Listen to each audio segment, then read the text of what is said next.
اعوذ باللہ من الشیطان الرجیم بسم اللہ الرحمن الرحیم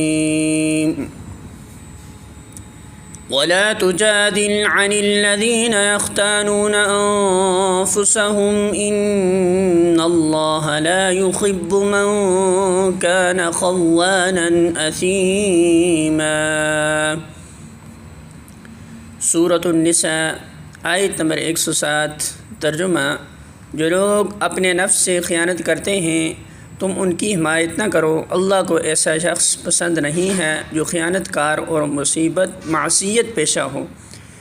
سورۃ النساء حاشیہ نمبر 141۔ جو شخص دوسرے کے ساتھ خیانت کرتا ہے وہ دراصل سب سے پہلے خود اپنے نفس کے ساتھ خیانت کرتا ہے، کیونکہ دل اور دماغ کی جو قوتیں اس کے پاس بطور امانت ہیں ان پر بے جا تصرف کر کے وہ انہیں مجبور کرتا ہے کہ خیانت میں اس کا ساتھ دیں، اور اپنی ضمیر کو جسے اللہ نے اس کی اخلاق کا محافظ بنایا تھا اس حد تک دبا دیتا ہے کہ وہ اس خیانت کاری میں صد راہ بننے کے قابل نہیں رہتا۔ جب انسان اپنے اندر اس ظالمانہ دست برد کو پایہ تکمیل تک پہنچا لیتا ہے تب کہیں باہر اس سے خیانت و معصیت کے افعال صادر ہوتے ہیں۔